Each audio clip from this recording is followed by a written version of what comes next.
طيب بسم الله والصلاة والسلام على رسول الله وعلى آله وصحبه ومن والاه ثم أما بعد رب اشرح لي صدري ويسر لي أمري واحلل عقدة من لساني يفقهوا قولي. On va reprendre l'étude de Al-Bahr al-Ra'iq. Donc on est toujours dans la partie qui s'intitule Afatul Lisan. وقد تكلمنا عن الغيبة. On avait parlé de la médisance. On avait parlé aussi de Ma la ya'nina min al-kalam.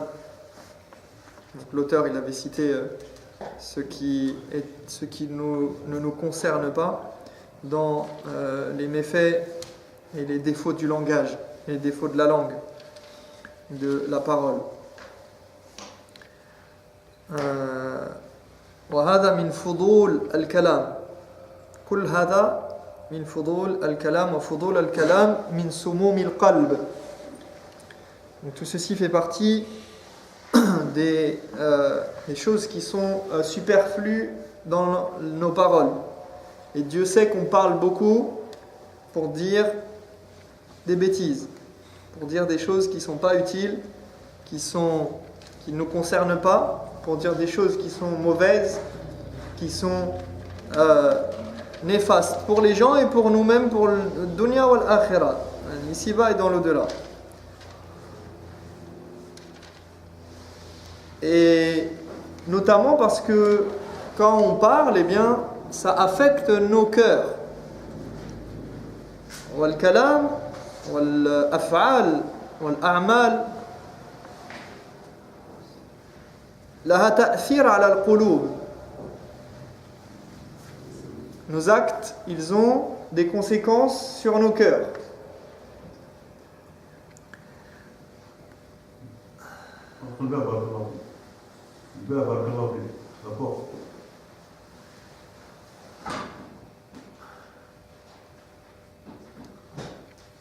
وإن في الجسد مضغة إذا صلحت صلح الجسد كله وإذا فسدت فسد الجسد كله.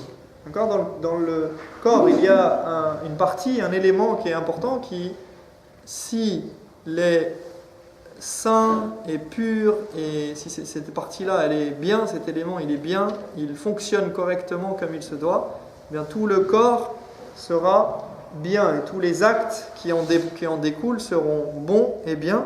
Et à l'inverse, s'il est corrompu, cet élément, eh bien tout le reste sera corrompu et altéré. Et le prophète sallallahu alayhi wa sallam a dit qu'il s'agissait du cœur. Mais à l'inverse, comme l'a dit l'imam Ibn al-Qayyim, comme les ulama l'ont mis en évidence, c'est qu'il y a un échange entre l'intérieur et l'extérieur. Donc, quand l'intérieur il est pur, ça donne des actes bons, mais quand les actes sont bons, ça purifie aussi l'intérieur. C'est pour ça qu'Allah subhanahu wa ta'ala, il dit, par exemple, ça on le retrouve beaucoup dans le Coran, Inna as-salata tanha 'anil fahsha'i wal munkar wa la dhikrullah akbar. D'accord, la prière, elle interdit, elle empêche les turpitudes et les mauvaises actions et les péchés et de s'adonner au mal. D'accord?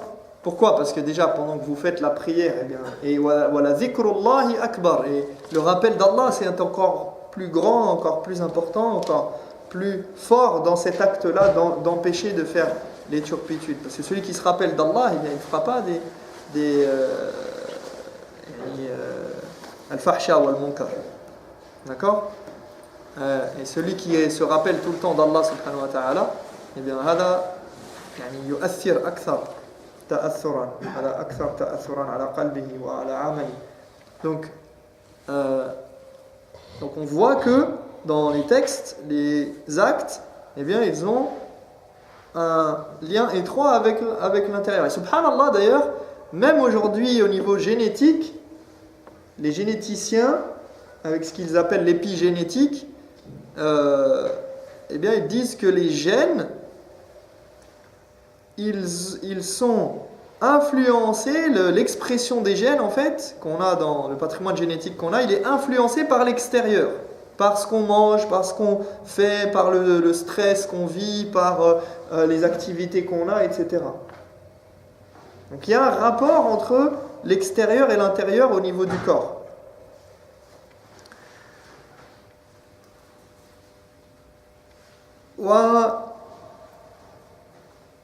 ففضول الكلام من سموم القلب ومن آفات اللسان النميمة وما أدراك ما النميمة.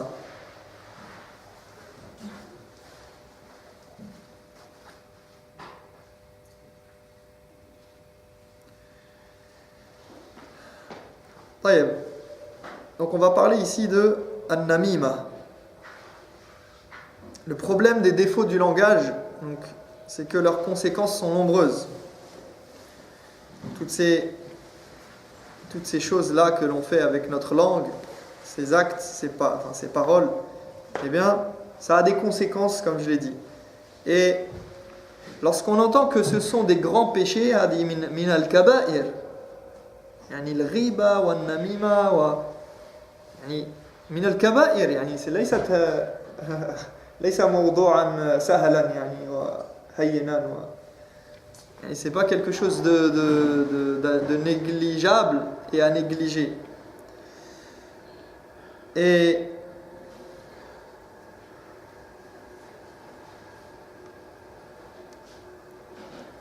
le fait de savoir que ce sont des grands péchés, déjà ça doit suffire normalement à nous empêcher de le pratiquer, de le faire. Mais le fait de le savoir, ça ne suffit pas. Parce que quand on sait ça, c'est une partie du danger qui est peut-être même pas la partie la plus importante, parce que le danger de ces paroles-là, de ces mauvaises paroles, c'est que non seulement ça a une incidence sur nos cœurs, mais ça a des graves répercussions dans la société. قال الله تعالى هماز مشاء بنميم قال أهل التفسير نزلت في الوليد بن المغيرة وقال تعالى وامرأته حمالة الحطب قيل إنها نمامة حمالة للحديث. Donc Allah subhanahu wa ta'ala, quand il cite certaines caractéristiques mauvaises de certaines personnes, il dit détracteur, diffamateur, c'est-à-dire médisant, rapporteur de la médisance. Et il parle les commentateurs ont dit que ce verset a été révélé vis-à-vis d'Al-Walid ibn al-Mughira. Et dans Surat Al-Masad, vous connaissez tous l'histoire de Abu Lahab et sa femme. Et Allah subhanahu wa ta'ala, il dit وَمْرَأَتُهُ حَمَّالَةَ الْحَطَبِ, ainsi que sa femme porteuse de fagots. Donc ça fait tout de suite penser au feu, d'accord, qui brûle, mais en fait c'est pas seulement ça, c'est certains ulama ont expliqué ce verset en disant que c'est une image qui représente les propos qu'elle rapportait des uns sur les autres. D'accord, donc ici il s'agit du colportage. Al-namima, c'est quoi? On va le voir tout de suite. C'est donc le fait de rapporter les propos de quelqu'un sur quelqu'un d'autre. D'accord? Qu'on pourrait traduire par le fait de colporter. Colporter des choses qui sont vraies ou non d'ailleurs. D'accord? Donc colportage, rapporter des propos de quelqu'un a dit quelque chose sur quelqu'un d'autre, ou a dit quelque chose tout simplement, plutôt, pas forcément sur quelqu'un d'autre d'ailleurs, il a dit quelque chose et on le rapporte à quelqu'un d'autre. Dans le but de semer la discorde. وعن حذيفة رضي الله عنه قال قال رسول الله صلى الله عليه وسلم لا يدخل الجنة نمام. Selon Hudhayfa, le prophète sallallahu alayhi wa sallam a dit, le rapporteur de médisance ou le rapporteur de propos ne rentre pas au paradis. وعن ابن عباس رضي الله عنه أن رسول الله صلى الله عليه وسلم مر بقبرين فقال إنهما يعذبان وما يعذبان في كبير أما أحدهما فكان يمشي بالنميمة وأما الآخر فكان لا يستتر من بوله. Ibn Abbas raconte qu'un jour, alors que le prophète sallallahu alayhi wa sallam passait près de deux tombes, il s'exclama. Donc il va parler aux gens, il va s'étonner et expliquer ce qui se passe. Et il dit, ils se font tous deux châtier, et ce n'est pas pour quelque chose qui était dur à éviter. Et c'est pour quelque chose d'ailleurs, aussi, comme on peut le comprendre, qui leur paraissait sans importance. Innahuma yu'adzaban wa ma yu'adzabani fi kabir. Le premier rapportait les propos des uns sur les autres, ou les propos, et quant au deuxième, il ne se protégeait pas lorsqu'il allait aux toilettes, lorsqu'il allait uriner. قال بعض العلماء وما يعذبان في كبير أي كبير في زعمهما وقيل كبير تركه عليهما. Certains savants ont dit, ils ne se font pas châtier pour quelque chose d'important, c'est-à-dire d'important à leurs yeux, et d'autres ont dit trop dur à délaisser pour eux. Donc on a deux possibilités au moins dans la compréhension de ce hadith. Lorsqu'il explique pourquoi ils se font châtier, donc certains ont dit ils ne se font pas châtier pour quelque chose d'important, dans le sens c'est important en tant que péché, mais c'est pas important à leurs yeux. D'accord ? Pour eux, c'était pas important, alors que c'est quelque chose d'important. Et d'autres ont dit c'était pas important, ça veut dire que c'était trop dur à délaisser pour eux en fait. Kabir en fait, c'est quelque chose de lourd et qu'ils n'arrivaient pas à délaisser.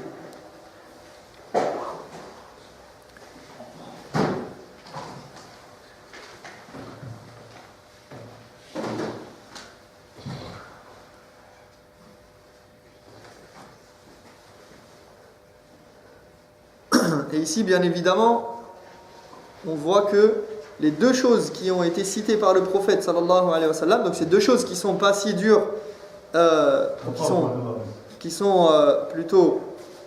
qui leur paraissaient pas très importantes, étaient en fait importantes parce qu'elles avaient des grandes répercussions. Et notamment, la personne qui se nettoie pas, par exemple, après être allé aux toilettes, eh bien, alaykoum salam wa rahmatullah. Qu'est-ce qui se passe? La yastatiru min al-bawl ou la yastabri'u min al-bawl dans certaines riwayas. Wa la yastanzihu min bawlihi kadhalik. Donc il y a plusieurs explications, mais il y a le fait de مثلا أن يبول فيكشف عورته أمام الناس عند بوله par exemple. Donc les différentes versions du hadith, on a que le prophète sallallahu alayhi wa sallam, il explique que cette personne-là, qui est en train de se faire châtier dans sa tombe, eh bien, on comprend selon les diverses versions que soit il ne se protégeait pas lorsqu'il allait aux toilettes des gouttes et des éclaboussures par exemple et de tout ce qui pouvait aller sur lui, soit il ne se nettoyait pas après, soit il faisait ça de sorte qu'il ne se cachait pas et que les gens pouvaient le voir. Et s'il faisait ses besoins sans se nettoyer, eh bien forcément sa salat n'allait pas être acceptée parce qu'il n'a pas pris des précautions pour se purifier. Ou c'est-à-dire soit il ne se protégeait pas, soit il ne se nettoyait pas et donc il était négligent par rapport à ça. Et du coup, la même chose, il avait un najasa sur lui, il avait des impuretés qui faisaient que sa salat n'allait pas accepter.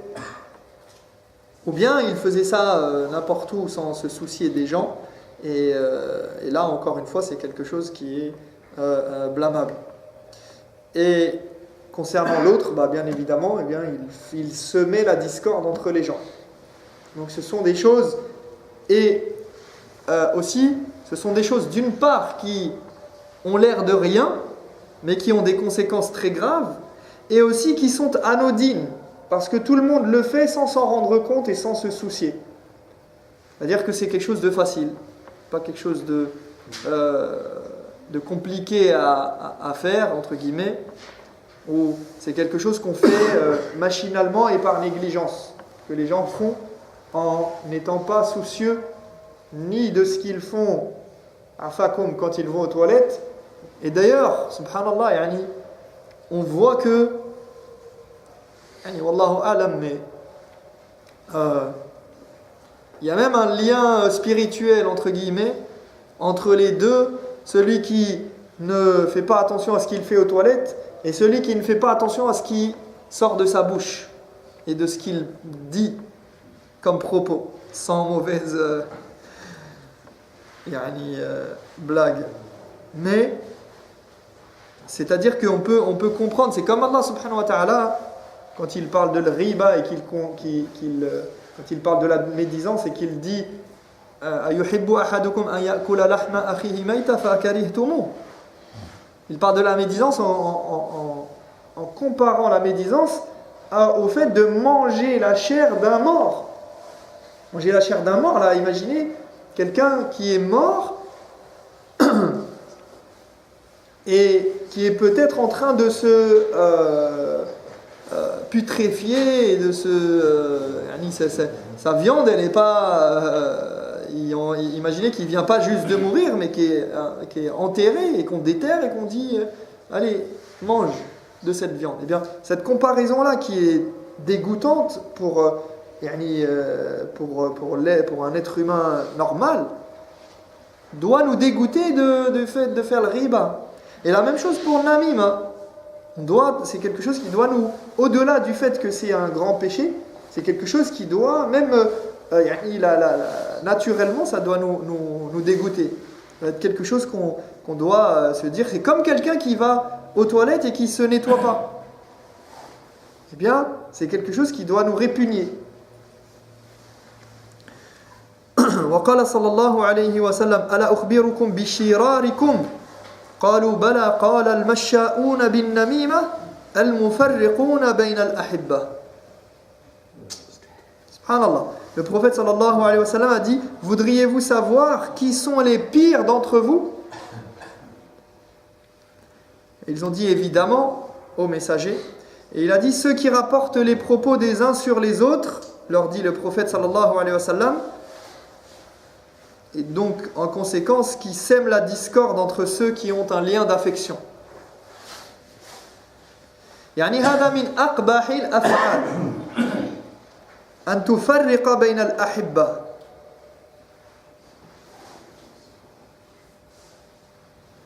Donc, les pires des actions dans l'islam, bien évidemment, après les actes d'adoration et le shirk, etc., et les pires des actions dans ce qui concerne al-mu'amalat, nous dit le prophète sallallahu alayhi wa sallam, c'est de semer la discorde entre des gens qui s'aiment. Et des gens qui habituellement, normalement, tout va bien entre eux. Alors, bien évidemment, même s'il y a déjà de la discorde, was-sulhu khayr, on doit faire la sulh, al-islah, au contraire, on doit être là pour pas envenimer les choses. Mais imaginez des gens qui vont bien, tout va bien, et il y a quelqu'un qui vient, shaytan, min al-ins, et qui vient semer la discorde entre eux. Et qui dit: ah, tu vois, t'as pas entendu ce qu'il a dit la dernière fois? Il a dit ça. Ah bon? Ah, mais j'étais pas au courant, moi. Et ça commence. Et donc le prophète sallallahu alayhi wa sallam, il dit: ala ukhbirukum bi shirarikum, les pires d'entre vous. Subhanallah, yani الشريعة قصدها التأليف والاجتماع. بل هذا من قواعد الدين العظيمة كما يقول ابن تيمية هذا من أصول الدين اجتماع الكلمة وتأليف القلوب. Un des buts essentiels de la religion, et des plus importants, c'est d'unir les gens. Et c'est un des fondements de l'islam, comme l'a dit Ibn Taymiyyah, rahimahullah. C'est créer une union fraternelle et se regrouper. D'ailleurs, vous savez bien que toutes les ibadat, les plus grandes adorations, elles fonctionnent avec ce principe-là d'ijtima, de réunion. L'islam, c'est pas une religion individualiste et qui aime les gens qui font bande à part. Au point que l'Aïd, par exemple, même les femmes qui sont indisposées, on leur dit d'aller faire la prière, enfin d'aller assister plutôt à l'office et au sermon de l'Aïd et de sortir. Et de faire partie intégrante de la jama'a, du groupe. Et on a Ramadan, on jeûne tous en même temps, le monde entier jeûne en même temps, des musulmans, tout le même mois. Le Hajj, tout le monde va en même temps, c'est un moment bien précis. Les 5 prières quotidiennes, c'est en groupe. Le Jumu'ah, une fois par semaine. Tout est fait pour la réunion. Même zakat, fiha ma'na l'ijtima' bayna al-ghani wal-faqir. Al-ghani, le riche, entre le riche et le pauvre, ils doivent. D'ailleurs, aujourd'hui, regardez, on a beaucoup de problèmes. Souvent, les gens ne savent plus à qui donner. Parce qu'on n'est pas unis. Parce qu'on ne se connaît pas. Parce que, normalement, quand on se connaît dans la communauté, ceux qui connaissent la communauté musulmane, qui fréquentent la communauté musulmane et qui ont des liens avec les gens, bien ils savent que lui, il a des problèmes, lui, il a de l'argent, lui, il a... ou lui, potentiellement, il a dans son cercle des gens qu'il connaît, qui sont en difficulté, etc. Et quand bien même il ne connaît pas, il cherche, il fait des efforts sur ça pour, justement... se réunir avec les pauvres. Ce n'est pas les pauvres d'un côté et les riches de l'autre. Donc tout est fait pour réunir les gens, éviter la discorde.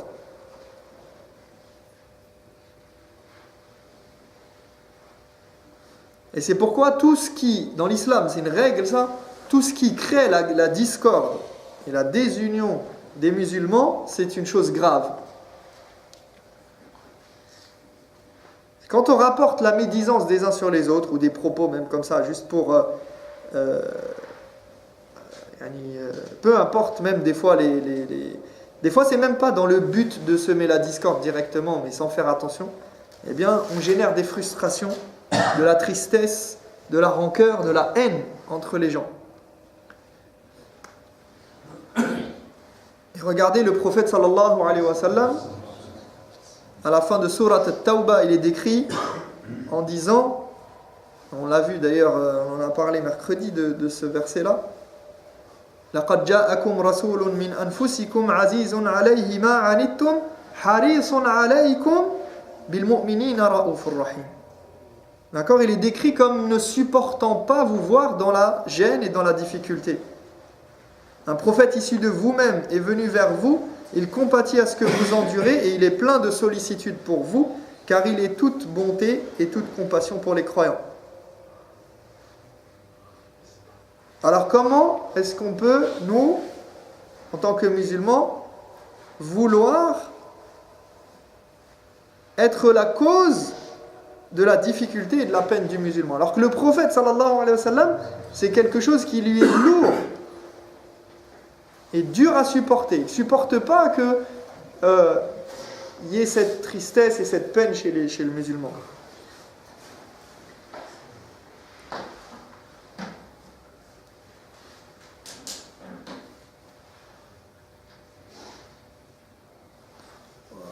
La yu'minu ahadukum hatta yuhibba li akhihi ma yuhibbu li nafsi. Aucun de vous n'est vraiment, véritablement croyant comme on l'aimerait et comme il se doit, tant qu'il n'aime pas pour son frère ce qu'il aimerait pour lui. Et personne n'aime vivre dans la discorde, dans les conflits, des épreuves et souffrir.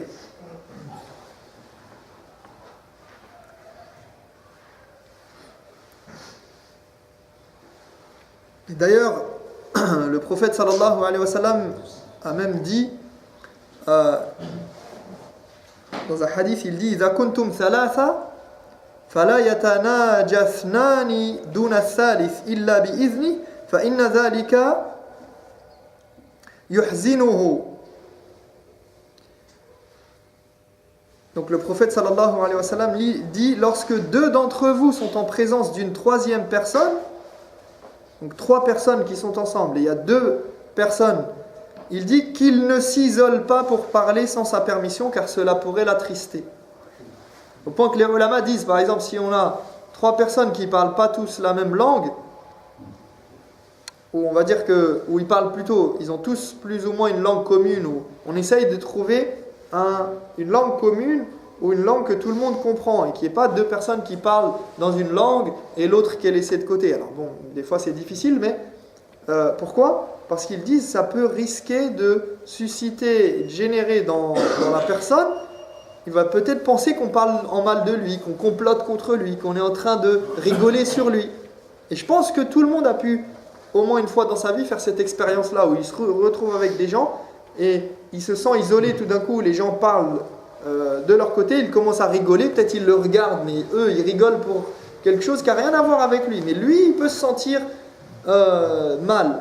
Il peut même se sentir, pourquoi on m'exclut de la conversation.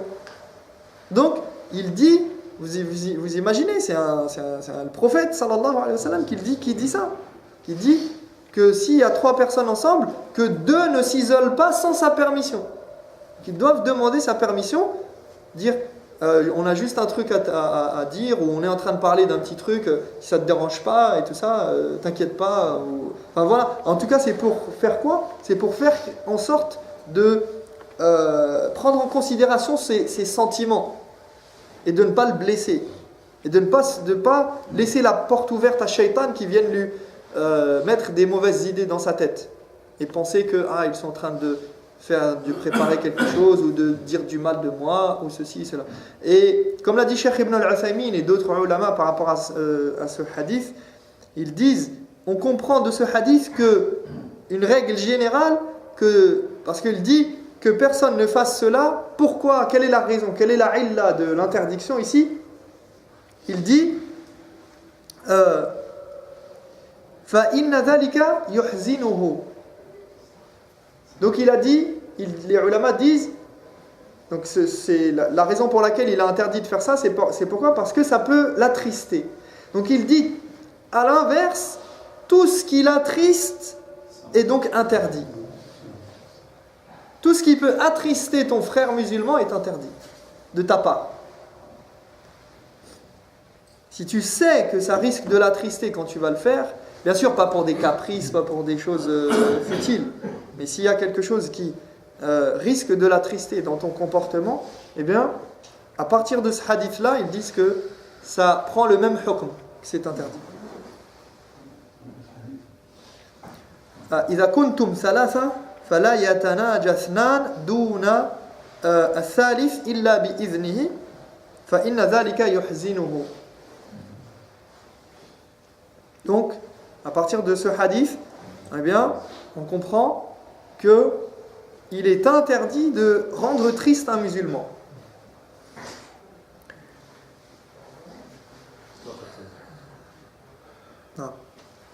Je vais terminer juste ce petit passage parce que comme ça après on arrive à ma'na an-namima. وقال إذن قال صلى الله عليه وسلم ألا أخبركم بشراركم قالوا بلى قال المشاؤون بالنميمة المفرقون بين الأحبة الباغون للبراء العنت رواه أحمد. Donc le prophète sallallahu alayhi wa sallam dit, voudriez-vous savoir qui sont les pires d'entre vous ? Évidemment, dirent-ils aux messagers, il dit ceux qui rapportent les propos des uns sur les autres, qui sèment la discorde entre ceux qui ont un lien d'affection, qui cherchent à discréditer des innocents, et entre parenthèses dans une autre compréhension du hadith, ou à les mettre dans une position délicate, en difficulté. Donc voilà les pires parmi les musulmans, c'est ceux qui sèment la discorde entre ceux qui s'aiment et ceux qui ont un lien d'affection et qui cherchent à discréditer des innocents et à les attaquer ou à les mettre dans une position délicate. وعن ابن مسعود رضي الله عنه قال ألا أنبئكم ما العضه ou bien dans une qira'a al-'idha hiya an-namimatu al-qalatu bayna an-nas. Le prophète sallallahu alayhi wa sallam a dit: voulez-vous savoir ce qu'est la vraie diffamation? Et il dit: c'est de répandre les propos des uns sur les autres pour semer la zizanie entre eux. فنكتفي بهذا القدر ونسأل الله تبارك وتعالى أن يجعلنا من الذين يستمعون القول فيتبعون أحسنه أولئك الذين هداهم الله وأولئك هم أولو الألباب. سبحانك اللهم وبحمدك أشهد أن لا إله إلا أنت أستغفرك وأتوب إليك.